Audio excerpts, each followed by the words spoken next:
Intellect eyes में आपका स्वागत है। आज हम लोग महासागरीय ज्वार के बारे में चर्चा करेंगे। ओके, महासागरीय ज्वार, ओशन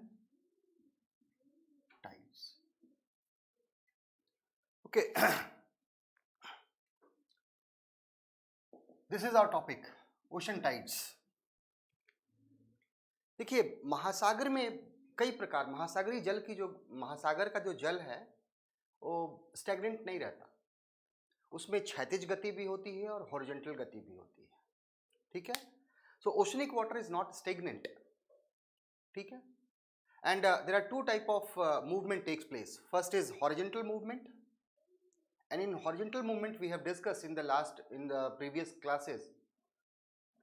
क्या डिस्कस किया था हम लोग कि ocean currents, then drift and then stream, these are the horizontal movement of water, oceanic water. But now today we are going to discuss a very special phenomena of ocean water, movement of oceanic water, because in tides every part of ocean, every water of ocean draw towards the vertical direction. ठीक है ना, यानी कि इसमें क्या होता है कि ज्वार में समुद्र जल का प्रत्येक भाग में क्षैतिज रूप से गति उत्पन्न होती है। क्षैतिज चूंकि क्या है, ऊपर उठेगी, तो ये तो लिक्विड है, ऊपर उठने के बाद क्या होगा, ये मूव टुवर्ड्स कोस्ट। चूंकि सॉलिड तो है नहीं, ये लिक्विड है, इसलिए क्या होगा कि महासागरीय जल जब अट्रैक्ट होगी किसके तरफ, चंद्रमा और सूर्य के कारण, तो अट्रैक्शन के कारण क्या होगा, ऊपर उठेगी and it rises towards coast, coast की तरफ जाएगी। तो आज हम लोग इसी के बारे में चर्चा करेंगे। ठीक है, तो सबसे फर्स्ट कि टाइड्स होता क्या है, व्हाट इज टाइड? टाइड्स क्या है?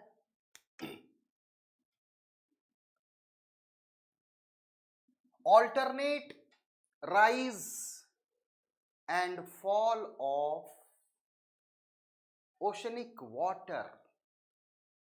क्या है? Alternate rise and fall of ocean water associated with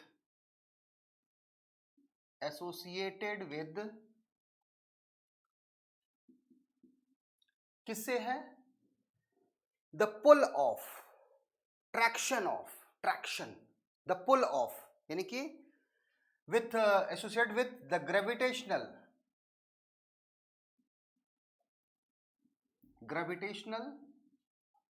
pull of moon and sun। ये दो चीजें हैं, मून एंड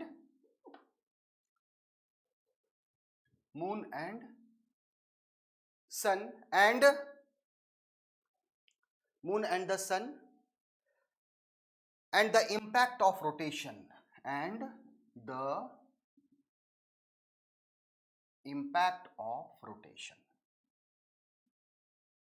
ये तीन चीजें हैं। यानी कि क्या है, alternate rise and fall of ocean water. Alternate, ऊपर जाएगा फिर नीचे की तरफ आएगा। Alternate rise and fall of ocean water associated with traction force or traction of gravitational pull of moon and sun, mainly by moon and partially by sun. Sun is very far away from us, तो जो moon है और जो सन, दोनों का gravitational force काम करता है, दोनों का अट्रैक्शन फोर्स काम करता है, लेकिन सन का अट्रैक्शन फोर्स क्या होता है, just 5/11 part of the moon. जितना मून का होता है उसका मात्र 5.11 पार्ट होता है किसका, सन का। And the impact of rotation. तो ये तीनों चीजें याद रखना है आपको। यानी कि इसको हिंदी में कहें तो क्या कहेंगे, ज्वार किसे कहते हैं, तो महासागरीय जल का क्या है, महासागरीय जल का ऊपर उठना, किसके द्वारा, सूर्य तथा चंद्रमा के आकर्षण बल के कारण, सूर्य तथा चंद्रमा के आकर्षण बल एवं पृथ्वी के घूर्णन के कारण, महासागरीय जल का ऊपर उठना तथा नीचे गिरना, ऊपर उठना और नीचे गिरना, इसी को क्या कहा जाता है, ज्वार कहा जाता है। Alternate rise and fall, alternate rise and fall of oceanic water. अब यहां एक चीज देखिए, तीन चीजें इसमें एसोसिएटेड है, किसके द्वारा, यानी कि मुख्य रूप से चंद्रमा तथा गौण रूप से सूर्य, क्योंकि सूर्य बहुत दूर है हमसे, तो इसका आकर्षण बल पृथ्वी पर क्या पड़ेगा, कम पड़ेगा, ठीक है। और मून की अपेक्षा चूंकि आकर्षण बल ज्यादा है किसका, सूर्य का, लेकिन सूर्य हमसे बहुत दूर है, इसलिए सूर्य का आकर्षण बल कितना होता है, 5/11 भाग ही होता है किसके, मून का। It is only the 5/11 part of the attraction force of moon. Since sun is very far away from us, in spite of that, कि sun, the gravitational pull of sun is very high with respect to the moon, ठीक है ना, यानी कि सूर्य की जो आकर्षण शक्ति है वो मून से बहुत ज्यादा है, क्योंकि उसका आकार बहुत बड़ा है, ठीक है। लेकिन चूंकि सूर्य हमसे बहुत दूर है, इसलिए उसका प्रभाव कम पड़ता है विथ रिस्पेक्ट टू मून। और अगर देखा जाए तो सूर्य की आकर्षण शक्ति कितना है, मून की आकर्षण शक्ति का मात्र 5/11 भाग ही है, ठीक है। तो सूर्य, चंद्रमा एवं सूर्य के आकर्षण बल के कारण समुद्री जल का ऊपर उठना एवं नीचे गिरने को क्या कहा जाता है, ज्वार कहा जाता है। दिस इज द, आपको ज्वार भाटा कहा जाता है, ऊपर उठना और नीचे गिरने को, ठीक है। अब इसमें देखिए क्या होता है, तो दो चीजें याद रखनी है, ऑल्टरनेट राइज एंड फॉल एक निश्चित अंतराल के बाद होता है, after a regular interval of time. यहां आपको मैं बता देता हूं, तो ऑल्टरनेट राइज जो एंड फॉल है, वहां आप लिख सकते हैं कि क्या है, कि alternate rise and fall of oceanic water और ocean water at a regular interval of time, at a regular interval of time, यानी कि महासागरीय जल का एक निश्चित अंतराल के पश्चात, एक निश्चित अंतराल के पश्चात, इसमें एक और चीज मैंने ऐड कर दिया, ठीक है। महासागरीय जल का एक निश्चित अंतराल के पश्चात ऊपर उठने तथा नीचे गिरने को क्या कहा जाता है, ज्वार भाटा कहा जाता है, जो सूर्य एवं चंद्रमा तथा के आकर्षण बल एवं पृथ्वी के घूर्णन के कारण संभव हो पाता है। So alternate rise and fall of oceanic water at a regular interval of time, okay, due to the attraction of, traction, due to traction of किसका, moon and sun, and apart from that rotation of earth, ठीक है। तो क्या है, एक निश्चित अंतराल, निश्चित अंतराल कितना है, तो याद रखिएगा 12 आवर 26 मिनट, 12 घंटा 26 मिनट बाद किसी भी स्थान पर क्या आता है, ज्वार आता है। जो समुद्री तट होता है, कितने देर बाद, after regular interval of time. Regular इसलिए कहा क्योंकि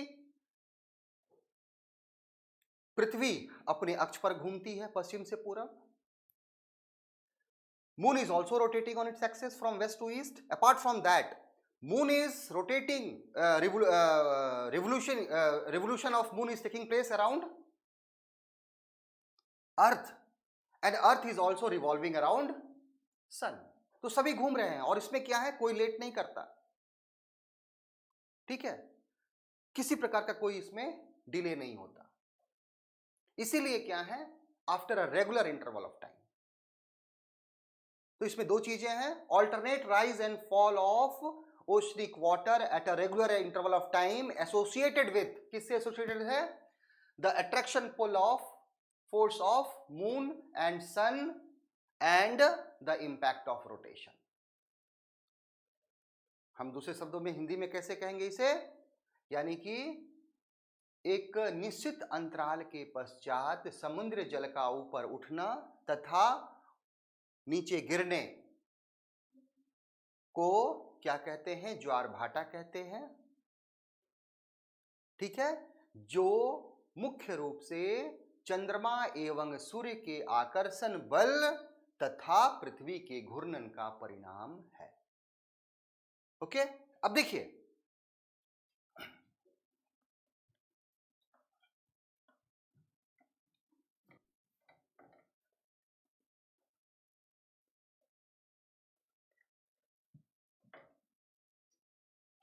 अब क्या होता है, जब अट्रैक्शन फोर्स लगेगा तो क्या होगा? Pulled, water will pull up, ऊपर की तरफ खींचा जाएगा। ठीक है, तो जब राइज करेगा water, after rise it will move towards coast. ठीक है, यानी कि सूर्य और चंद्रमा के आकर्षण शक्ति के कारण जल ऊपर की तरफ उठता है और उठ करके किधर की तरफ आगे बढ़ता है? तट की तरफ। तब इसे क्या कहते हैं हम? टाइड्स कहते हैं। इसको हम लोग ज्वार कहते हैं। और जब तट पे गया है तो फिर क्या होगा? वापस की तरफ आएगा ना, ऊपर उठ करके कहां जाएगा? तट की तरफ जाएगा, और नीचे गिरकर फिर कहां से आएगा? वापस की तरफ आएगा। ठीक है, तो तट की ओर बढ़ने को क्या कहेंगे?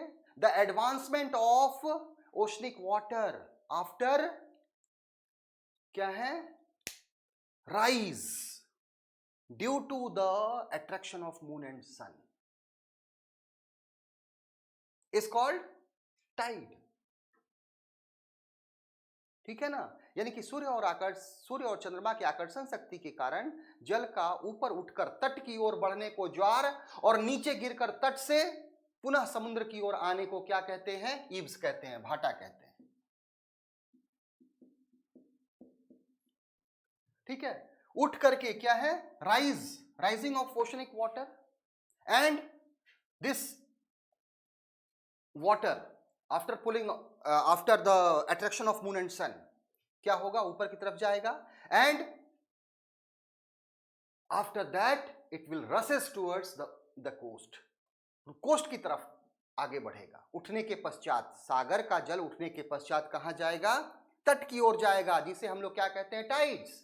और नीचे गिर करके फिर कहां आएगा? रसेस टुवर्ड्स द ओशन, नीचे गिर करके, क्योंकि उठेगा फिर नीचे गिरेगा, और तट से पुनः समुद्र की ओर आएगा, तो उसे हम क्या कहेंगे? ईव्स कहते हैं। क्लियर हो गया? अब देखिए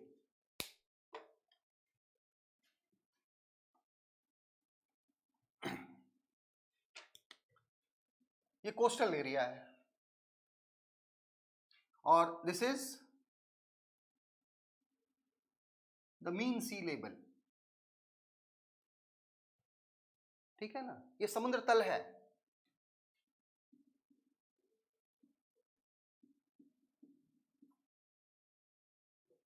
और अगर राइज होगा, वाटर लेवल राइज होगा due to the attraction of moon and sun, तो क्या होगा? तल ऊपर हो जाएगा, समुद्र तल।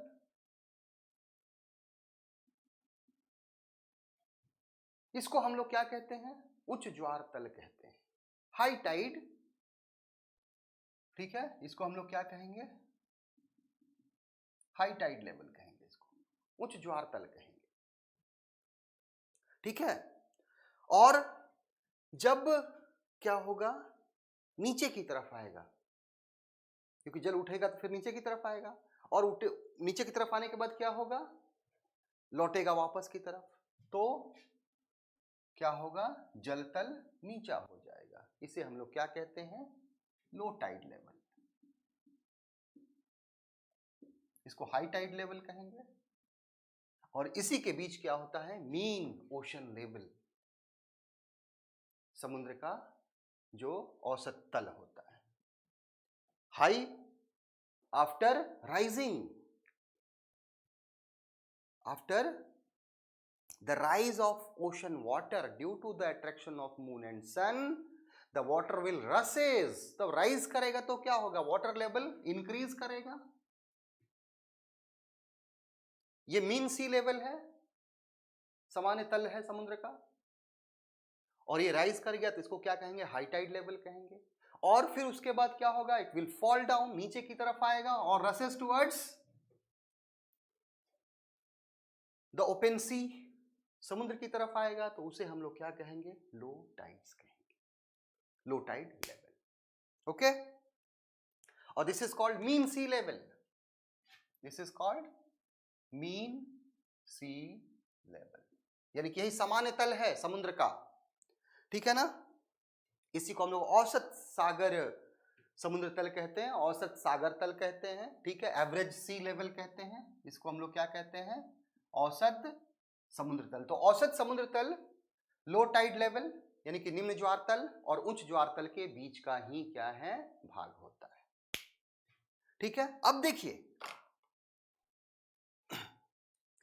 कौन कौन से फोर्स हैं उसके बारे में हम लोग चर्चा करेंगे।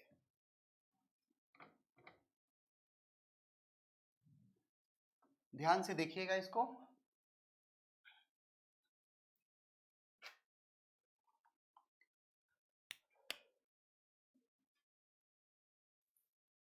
दिस इज अर्थ, और टाइड्स का संबंध किससे है, मून एंड सन से संबंधित है। Okay, sun is rotating on its axis, sun जो है sorry moon is earth is rotating, earth क्या है, अपने अक्ष पर घूम रही है, पश्चिम से पूरब की तरफ। Okay, now this moon is also rotating. Apart from that, ये जो मून है, this moon is also revolving around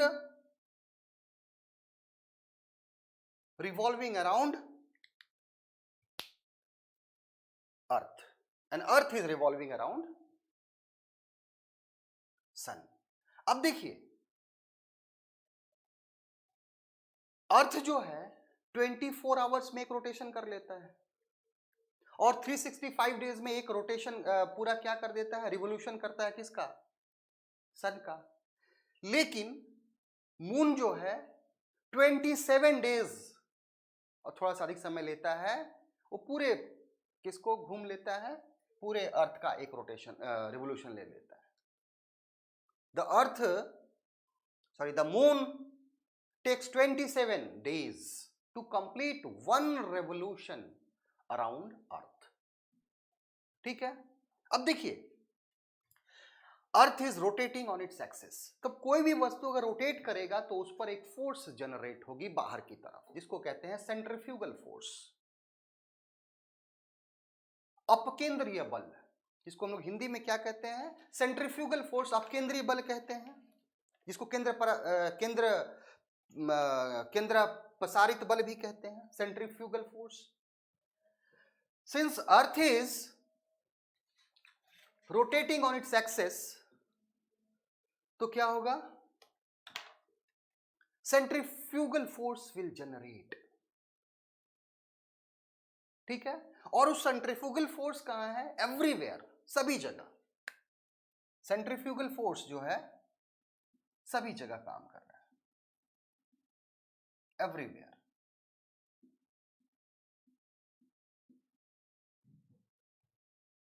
ठीक है, अब देखिए ये जो पार्ट है अर्थ का,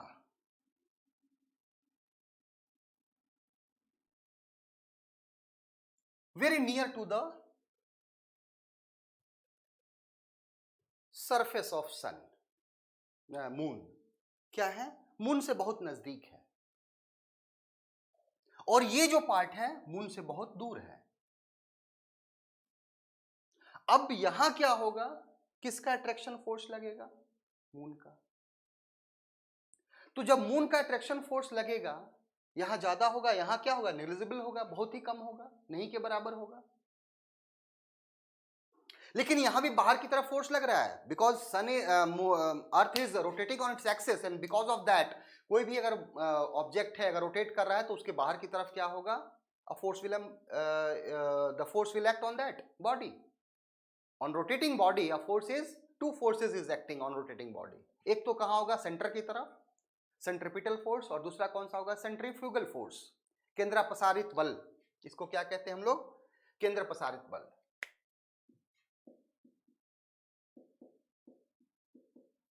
सेंट्रीफ्यूगल फोर्स। अब देखिए, तो ये जो पार्ट है अर्थ का, ये जो वो किसके हैं? मून के बहुत नजदीक है।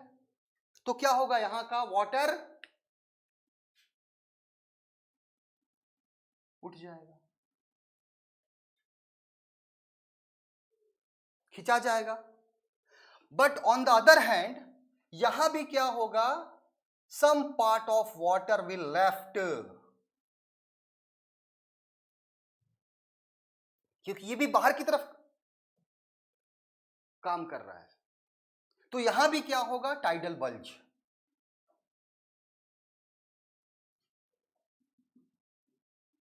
टाइडल। तो एक समय में पृथ्वी पर दो जगह क्या आता है? ज्वार भाटा आता है, ज्वार आता है। एक कहां आता है? Because of the attraction of moon, क्योंकि वो मून के सरफेस के नजदीक होता है। और दूसरा जस्ट उसके ऑपोजिट साइड में होगा, जहां ये है उसके जस्ट ऑपोजिट साइड में होगा। क्यों होगा? क्योंकि यहां सेंट्रीफ्यूगल फोर्स ज्यादा है।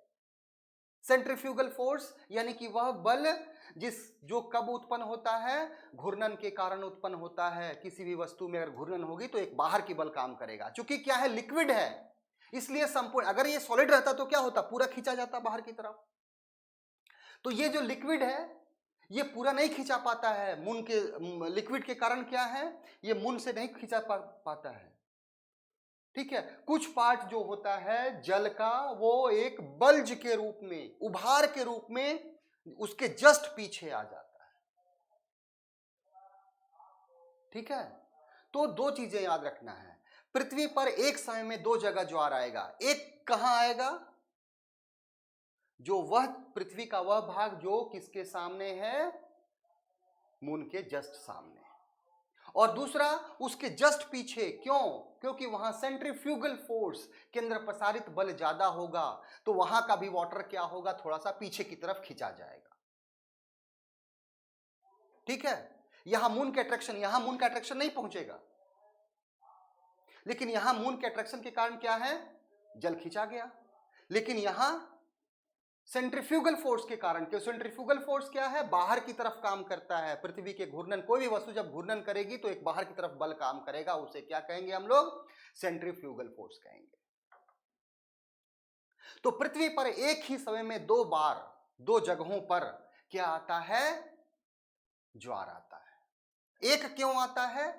तो चंद्रमा एवं सूर्य के आकर्षण बल के कारण आता है, क्योंकि वह चंद्रमा के नजदीक है भाग। और दूसरा भाग क्या होता है? सेंट्रीफ्यूगल फोर्स के कारण यहां भी एक छोटा सा उभार आ जाता है।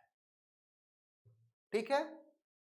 अब देखिए, रोटेशन करेगा। अब मान लिया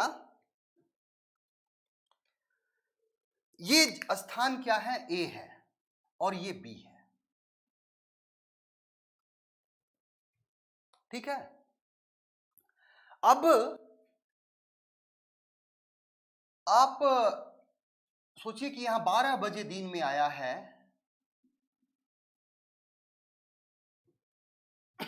ये स्थान जो है 12 बजे दिन में यहां आपको ज्वार आया है। तो यहां भी 12 बजे रात को आया होगा, एकदम जस्ट उसके ऊपर रात को आया है।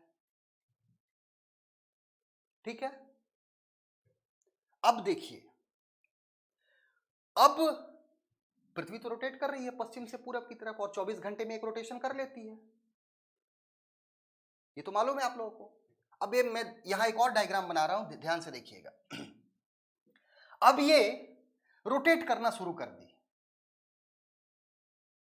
ठीक है। रोटेट करते करते कहां आ गई, फिर ये ए पोजीशन जो है यहां भी आएगी ये, लेकिन ये ध्यान से देखिएगा आप। पहले हमने आपको बताया था कि ये ए पोजीशन है, ए पोजीशन है और ये बी पोजीशन है। ए पे क्यों आया, तो because of attraction of moon, क्योंकि ये सीधे सीधे किसके नियर था, this place was very near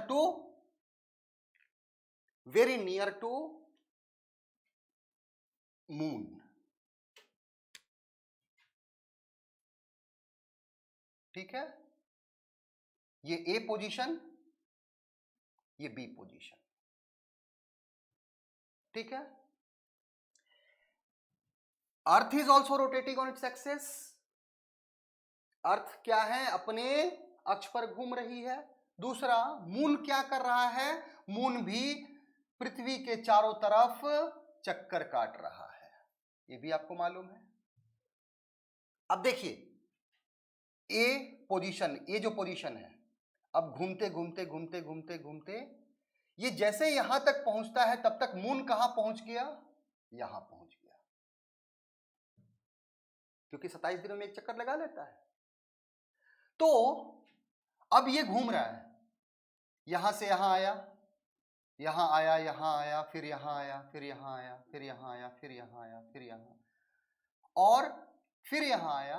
लेकिन अब ये मून कहां पहुंच गया है, यहां पहुंच गया। तो इसको यहां आने में, इस ए को, ये जो ए है, पूरा एक चक्कर लगाने में 24 घंटा तो लग गया यहां तक आने में। इस ए को पूरा यहां से यहां तक आने में कितनी देर लग गए, 24 घंटा लग गया। लेकिन तब तक मून जो है वो थोड़ा आगे निकल गया, क्योंकि मून 27 दिन में एक चक्कर लगा लेता है। तो अब इस ए को मून के नीचे आने में कितना मिनट लगेगा, तो 52 मिनट एक्स्ट्रा लगता है। कितना मिनट लगता है, 52 मिनट्स एक्स्ट्रा लगता है, ठीक है। यानी कि ए में ए के पास कब आया था, 12 बजे आया था। कब, दिन में आया था। किसके कारण आया था ए के सामने, याद रखिए, ए के सामने कितने समय आया था, 12 बजे आया था। किस कारण आया था, तो मून के अट्रैक्शन के कारण। क्लियर। अब देखिए, अब इसी ए को पुनः मून के नीचे जाने के लिए, पुनः मून के नीचे ही जाना है, क्योंकि मून के अट्रैक्शन से यहां हमको क्या लगाना है, आपको टाइड्स को लाना है। तो पुनः इसको, इसी ए को मून के नीचे जाने में कितना समय लगेगा, 24 घंटे 52 मिनट, 24 घंटे 52 मिनट। यानी कि दूसरा 24 घंटे 52 मिनट बाद वो कहां पहुंचेगा, मून के नीचे पहुंचेगा। हम मून की बात कर रहे हैं, पीछे वाली की यहां की बात नहीं कर रहे हैं। यहां ये मून के सामने था ए। अब ये क्या करेगा, रोटेशन तो होता है, पृथ्वी अपने अर्थ पर घूमते रहती है। तो यहां से घूमते घूमते घूमते घूमते घूमते कहां आ गया, यहां अपनी जगह पर आया। 24 घंटे लग गए इसको आने में, आपको मालूम है। लेकिन तब तक मून कहां चला गया, थोड़ा सा आगे निकल गया, क्योंकि 27 दिनों में एक चक्कर लगा लेता है। तब ये फिर आगे आएगा, और आगे आएगा तब फिर ये किसके सामने आएगा, मून के सामने आएगा। तब इस दरमियान कितना समय लग गया, 52 मिनट। यानी कि एक ए को पुनः चंद्रमा के नीचे आने में 24 घंटा 52 मिनट का समय लगेगा। यानी कि एक स्थान पर मून के नीचे आने का, ठीक है, this place a is just in front of moon, so and because of that high tide is occurring here. Now this A is Earth is rotating on its axis, so this A will also rotate. Okay, and it complete one rotation in 24 hours. It will again reach this place after 24 hours. But by that time, the moon will cover some extra distance. Moon क्या होगा? थोड़ा extra distance cover कर लेगा. To reach in front of moon, to reach this A place in front of moon, 52 extra minute is required. कितना minute? 52 minute का समय और लगेगा. ये कैलकुलेटेड है, आपको उतना याद नहीं रखना. ठीक है, तो इसी जगह पर ए को पहुंचने में ये दिन का समय था, तो दूसरी बार ये कब आएगा? 12:52. दूसरे दिन. अगर ये मंडे है तो ये कब आएगा? ट्यूसडे के दिन 12:52 पर. यानी कि किसी भी प्लेस पर मून के कारण कितने देर में आएगा? 24 घंटे 52 मिनट के बाद आएगा. ठीक है, अब यहां देखिए ध्यान से. अब यहां एक चीज और ध्यान दीजिएगा.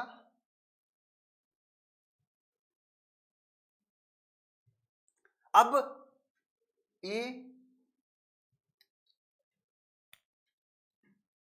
ये दोनों कंडीशन कब है? कहां है? मून के सामने आने के लिए. मून के कारण यहां क्या आ रहा है?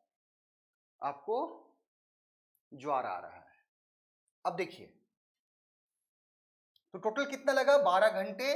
24 घंटे बाद वहां क्या आएगा? एक स्थान पर, किसी भी स्थान पर मून के कारण, only because of moon, attraction of moon and sun, after 24 hours and 52 minutes the tides will occur due to the attraction of moon at any place. Attraction of moon. लेकिन हमने ये भी कहा है कि सिर्फ attraction of moon के कारण नहीं होता, सेंट्रीफ्यूगल फोर्स भी होता है. अब देखिए, ए प्लेस है और यहां बी प्लेस है. ठीक है ना, तो ए पे भी आएगा और बी पे भी आएगा. ठीक है, अब देखिए, पूरा ए को दोबारा मून के नीचे आने में कितना समय लगेगा? तो 24 आवर 52 मिनट्स लगेगा. अब देखिए, यानी कि 24 घंटा 52 मिनट के बाद कोई भी स्थान किसके नीचे आएगा? चंद्रमा के पुनः नीचे आएगा, सेम स्थान. लेकिन ए यहां से जाएगा तो कुछ समय बाद कहां पहुंचेगा? बी के पास पहुंचेगा. ए यहां भी आएगा, तब तक बी कहां पहुंच जाएगा? यहां पहुंच जाएगा. और बी किसके नीचे आएगा?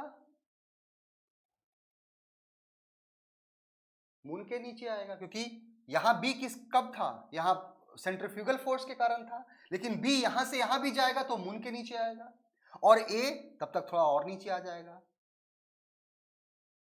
ठीक है, तो एक स्थान पर ए यहां भी आया और यहां भी आया. यहां किस लिए आया? मून के कारण आया. और यहां किस लिए आया? सेंट्रीफ्यूगल फोर्स के कारण.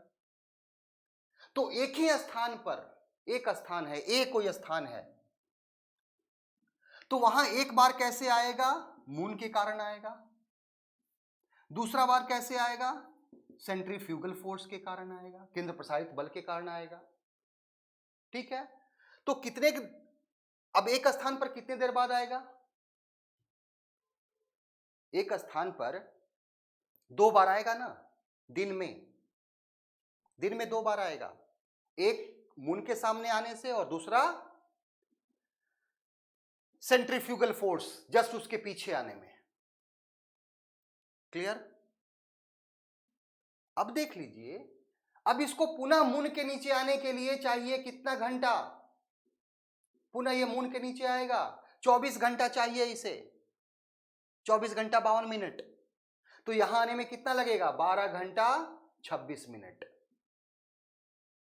12 घंटा 26 मिनट, फिर 12 घंटा 26 मिनट, तभी तो 24 घंटा 56 मिनट होगा. यानी कि एक स्थान पर 12 घंटे 26 मिनट बाद क्या आता है? ज्वार आता है। एक कैसे आता है? चंद्रमा के आकर्षण बल के कारण, और दूसरा क्यों आएगा वहां दोबारा? सेंट्रीफ्यूगल फोर्स के कारण, क्योंकि ये स्थान भी परिवर्तन होगा। ए से पहले यहां आएगा तो यहां भी एक बार इसको खींचा होगा, बी यहां से यहां जाएगा, लेकिन बी जब तक यहां पहुंचेगा वह तब तक मून क्या होगा, थोड़ा सा आगे निकल जाएगा। उसको कवर करने में कितना समय लगेगा? 26 मिनट का समय, क्योंकि पूरा घूर्णन में कितना लगता है? 52 मिनट का समय, 24 घंटा 52 मिनट, तो उसको आधा कर दीजिए। तो किसी भी एक स्थान पर टाइड्स आने के लिए कितना समय चाहिए? 12 घंटा 26 मिनट। ठीक है, एक बार मून के सामने आने से होगा और दूसरे बार 12 घंटा 26 मिनट बाद आने पर कहां होगा? सेंट्रीफ्यूगल फोर्स के कारण होगा, केंद्र प्रसारित बल के कारण होगा। क्लियर? और पुनः उस जगह पर, उसी ए पर, अगर हम जो मून के सामने था उसको पुनः मून के नीचे जाने में कितना समय लगेगा? 24 घंटे 52 मिनट। तो इस प्रकार किसी भी स्थान पर क्या होता है? After regular interval of time, तो रेगुलर इंटरवल कितने आवर का हो गया? 12 आवर 26 मिनट बाद, 12 आवर 26 मिनट्स के बाद एक बार आएगा। किसके कारण? मून अट्रैक्शन, दूसरे बार सेंट्रीफ्यूगल। और किसी भी स्थान को किसके कारण? To come just below the moon. Suppose A is a place, and after rotation of earth, this A place will reach just below the moon after 24 hours and 52 minutes. तो एक उसको आधा कर दीजिए, क्योंकि आधा में आएगा एक इधर, तो 12 घंटा 26 मिनट, 12 घंटा 26 minute. So this is the time of किसका? ज्वार का, टाइड्स का। 12 hour 26 minutes rise, move towards ocean, 6 hour 13 minutes के बाद क्या करेगा? रिट्रीट बैक, जस्ट उसको हाफ कर दीजिए। ठीक है, अब आते हैं हम इसका टाइप्स कौन कौन से होते हैं।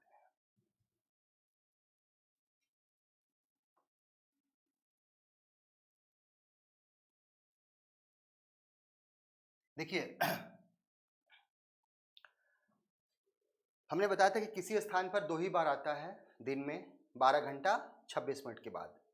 एक बार क्यों आएगा? मून के अट्रैक्शन के कारण। दूसरे बार क्यों आएगा? Because of centrifugal force. But Southampton जो इंग्लैंड का पार्ट है, वहां दिन में 4 बार आता है। ठीक है, साउथहैम्पटन जो है, साउथहैम्पटन यहां दिन में 4 बार आता है। क्यों आता है? तो 2 बार आता है इंग्लिश चैनल के कारण और 2 बार आता है नॉर्थ सी के कारण। नॉर्थ सी और English Channel, English Channel. Southampton is the only place in the world which registered tides 4 times a day. 4 बार, 2 बार नॉर्थ सी के कारण और 2 बार इंग्लिश चैनल के कारण। ठीक है, gulf of Fundy, Gulf of फंडई जो आपको नोवा स्कोशिया जो कनाडा का पार्ट है, यहां सबसे ऊंचा आपको क्या आता है? टाइड आता है, जिसकी ऊंचाई लगभग आपको कितना है? 17 से 18 मीटर की हाइट होती है। और भारत में सबसे ज्यादा कहां आता है सबसे ऊंचा? तो आपको ओखा, दिस इज ओखा, जहां 2 to 3 मीटर हाई क्या आता है? ज्वार भाटा, ज्वार आता है। सबसे ज्यादा कहां आता है सबसे ऊंचा? Gulf of Fundy. Gulf of Fundy आप जाएंगे तो नोवा स्कोशिया एक जगह है, कनाडा का पार्ट है, मैप में देख लीजिएगा इसको। तो वहां सबसे ज्यादा आता है, 17 से 18 मीटर की ऊंचाई होती है। और दूसरा है ओखा, इंडिया में सबसे ज्यादा ऊंचा कहां आता है? ओखा, गुजरात में 2 to 3 मीटर इसकी क्या होती है? हाइट होती है। अब आते हैं हम टाइप्स ऑफ टाइड।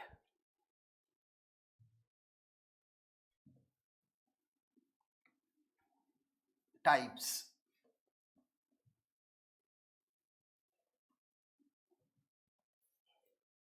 ठीक है, टाइप्स ऑफ ज्वार के प्रकार।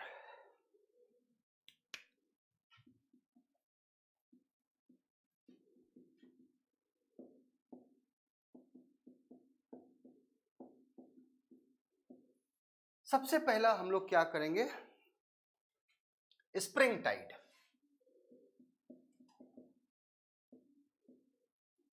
जिसको हम लोग हिंदी में क्या कहते हैं, पूर्ण ज्वार कहते हैं या दीर्घ ज्वार कहते हैं। क्या कहते हैं, पूर्ण अथवा दीर्घ ज्वार।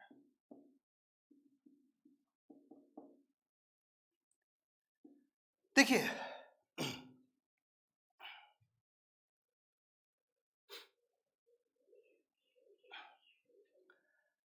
this is sun, this is moon and this is earth. The position of sun, moon and earth always क्या होता है, चेंज होते रहता है। ठीक है, अब देखिए, जब सन, मून एंड अर्थ एक लाइन में होता है तो इस कंडीशन को हम लोग क्या कहते हैं, सिजगी कहते हैं।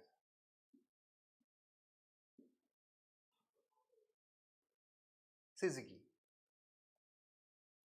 यानी कि युति व्युति कहते हैं, युति व्युति। अब इसमें 3 कंडीशन हो सकते हैं, 2 कंडीशन। कभी सन, चूंकि क्या है, पृथ्वी अर्थ, पृथ्वी सन का के चारों ओर घूमती है। ओके, मून अर्थ के चारों ओर भी घूमता है। जब अर्थ के चारों ओर घूमेगा तो क्या होगा, नेचुरली है कि वो सन के चारों ओर भी घूम लेगा। ठीक है, तो सिजगी किसे कहते हैं, when sun, moon and earth is in straight line, that is called syzygy. ठीक है ना, तो उसको हम लोग क्या कहते हैं, सिजगी कहते हैं। अब देखिए, जब सन, मून और अर्थ, यानी कि मून कहां आ गया, सन और अर्थ के बीच आ गया। स्ट्रेट लाइन तो हो गया, तीनों तो स्ट्रेट लाइन में है, इन स्ट्रेट लाइन, तीनों स्ट्रेट लाइन में। ठीक है, तो इसको हम लोग क्या कहते हैं, when sun, moon and earth is in straight line, this is called syzygy, युति व्युति। But when sun, moon and earth is in a straight line and moon is in between the sun and earth, this is called conjunction.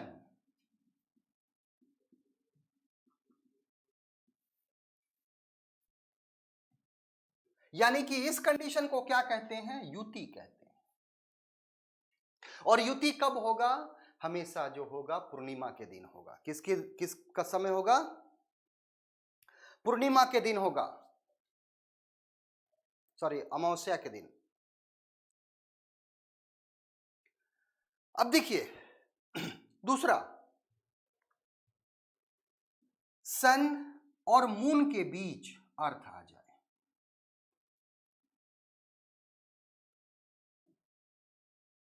लेकिन तीनों straight line में रहे, तो इसको condition को हम क्या कहते हैं, व्युति कहते हैं, ऑपोजिशन कहते हैं।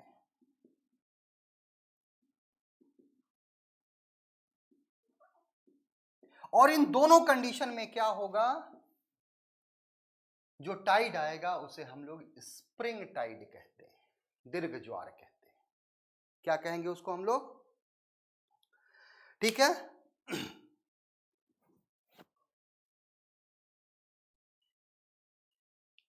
उसको हम लोग क्या कहेंगे,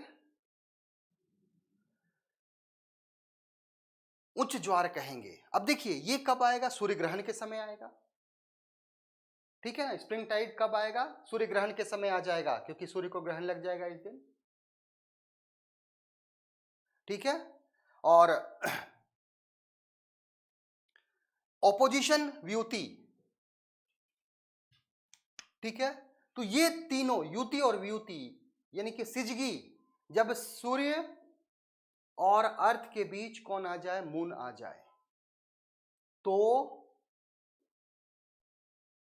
इस स्थिति को कंजक्शन कहते हैं। इस दिन भी क्या आएगा आपको? स्प्रिंग टाइड आएगा। स्प्रिंग टाइड मतलब दीर्घ ज्वार, मतलब जितना नॉर्मल ज्वार आता है उससे 20% हाई। दूसरा कंडीशन, जब सन और मून के बीच क्या आ जाए? अर्थ आ जाए, तब भी क्या होगा? दीर्घ ज्वार आएगा। कितना परसेंट होगा? More than 20%। ठीक है, ये कंडीशन होता है। अब आता है दूसरा, दीर्घ ज्वार के बाद, स्प्रिंग टाइड के बाद नीप टाइड।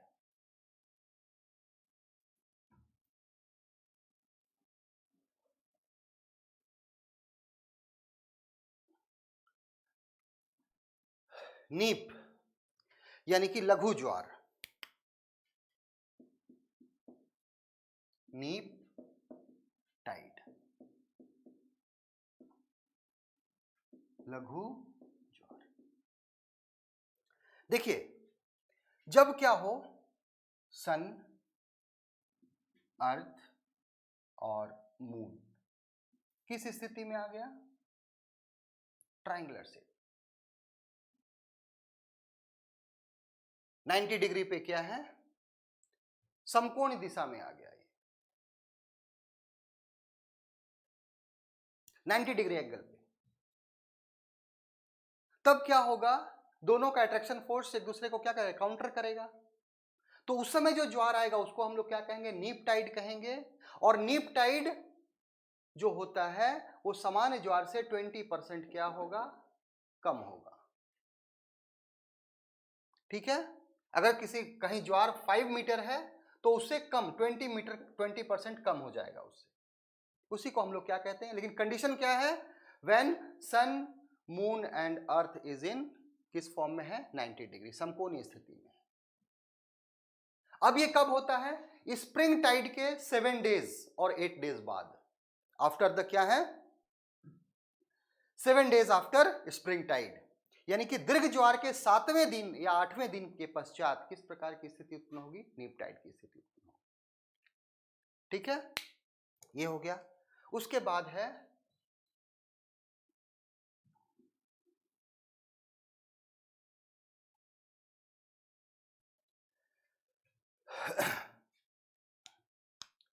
अपभू तथा उपभू ज्वार। एपोजियन एंड पेरेजियन। ठीक है,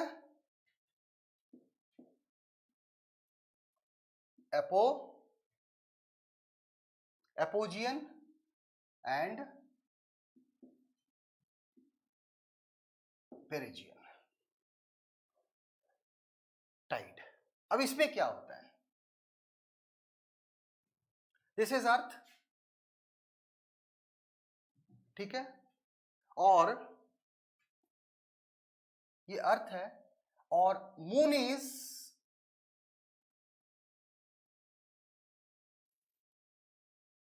रोटेटिंग। मून क्या है? रोटेट कर रहा है from east to west to east. तो कभी क्या होगा?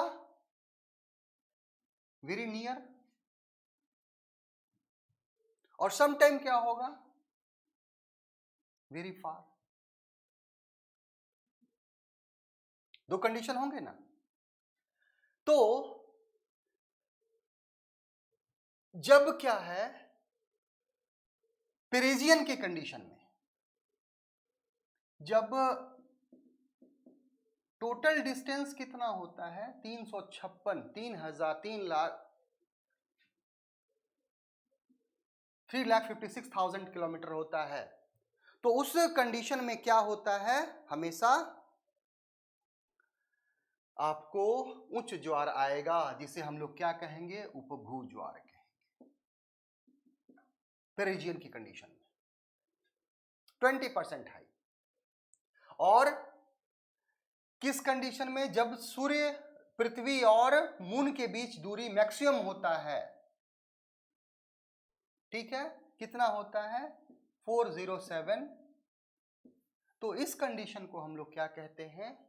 अपभू, एपोजियन कंडीशन कहते हैं। और इस समय क्या होगा? जो ज्वार आएगा वो नॉर्मल ज्वार से 20% कम आएगा। यानी कि जब मिनिमम डिस्टेंस होगा किसके बीच, मून एंड अर्थ के बीच, तो in that condition perigean tides will occur, और हाइट कितना होगा, more than 20% of the normal height. And in the condition when the distance between sun and moon is maximum, moon and earth is maximum, which is 40700 kilometer. So in that this condition is called apogean condition, apogee, and जो भी आपको tide आएगा that will be less than 20% of normal tide। ठीक है, ये दो हो गए। पहला कौन सा था, स्प्रिंग टाइड, दूसरा नीप टाइड। नीप टाइड क्यों होता है, 90 डिग्री कंडीशन, ओके।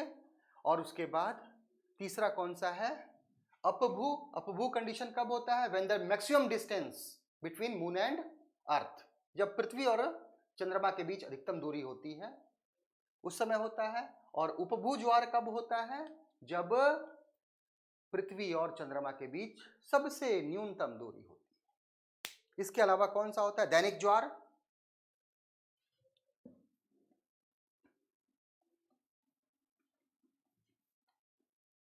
ठीक है, दैनिक ज्वार, डेली टाइड्स।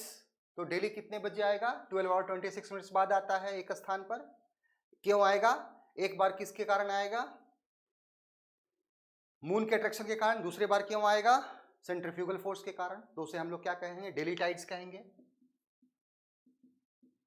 डेली टाइड्स, ठीक है ना। तो डेली टाइड्स, अगर डेली टाइड्स हम बेसिकली किसको कहते हैं, ड्यू टू मून के कारण आता हो, ड्यू टू मून के कारण। तो मून के कारण एक स्थान पर कितने देर बाद आएगा, 24 घंटा 52 मिनट बाद आएगा, आफ्टर 24 आवर्स 52 मिनट्स। उसको हम लोग क्या कहेंगे, daily tides. Daily tides is the tide which occurs due to the attraction of moon, ठीक है। उसके बाद फिर कौन सा है, सेमी डेली। सेमी डेली क्यों आएगा, जो सेमी डेली आएगा वो 12 घंटे 26 मिनट बाद आएगा, 12 आवर 26 मिनट्स, ठीक है। अर्ध दैनिक ज्वार, अर्ध दैनिक ज्वार। अर्ध दैनिक ज्वार मतलब दिन में 2 बार, मैंने बताया था, alternate rise and fall, twice a day. Twice a day मतलब एक बार कैसे आएगा, मून के कारण, दूसरे बार क्यों आएगा, अट्रैक्शन ऑफ मून, दूसरे बार सेंट्रीफ्यूगल फोर्स के कारण। तो इसके कारण क्या आ गया आपको, आपको ज्वार आ गया, ठीक है। तो this is called semi daily, यानी कि सेमी डेली कब आएगा, 12 और 26 मिनट्स के बाद। तो ये सब क्या है, बेसिकली टाइप्स ऑफ टाइड्स, ठीक है। तो और टाइड्स क्या है, बहुत हेल्पफुल होता है, नेविगेशन में हेल्पफुल होता है, क्योंकि क्या है, आपको जैसे जितने भी हमारा टाइडल पोर्ट्स हैं, लाइक बेस्ट एग्जांपल है हमारा कांडला पोर्ट, टाइड्स में क्या हो जाएगा, मालूम है कि रेगुलर इंटरवल के बाद आता है, 12 और 26 मिनट्स बाद। एक बार क्यों आएगा, अट्रैक्शन ऑफ मून के कारण आएगा 24 घंटे 52 मिनट के बाद, और दूसरा क्यों आएगा, उसी जगह पे आएगा सेंट्रीफ्यूगल फोर्स के कारण। तो 12 घंटे 26 मिनट बाद आपको आना ही आना है। तो मालूम है कि जब टाइड्स आएगा तो लेवल क्या होगा, राइज हो जाएगा। जब राइज होगा तो जहां सी कोस्ट क्या है, सैलो है, वहां बड़े बड़े जहाज नहीं पहुंच पाते। लेकिन टाइड्स में जब टाइड्स आता है तो वाटर लेवल राइज कर जाएगा, तो वहां इजिली क्या होता है, पहुंच जाता है कौन, बड़े बड़े शिप भी पहुंच जाते हैं। तो नेविगेशन में हेल्प करता है। Apart from that tidal energy generate करने में, ठीक है, gulf of Khambhat is the best place. इसके अलावा आपको सी कोस्ट पे क्या कर देता है, क्लीनिंग भी होता है, प्लस फिश को भी लाता है। तो इसके बहुत सारे क्या हैं, हेल्पफुल रोल है इसके। तो अभी जो हम लोगों ने डिस्कस किया टाइड्स के बारे में, only for preliminary examination point of view से डिस्कस किया, ठीक है। तो आप लोग इसको देखिए और इससे लाभ उठाइए, ओके।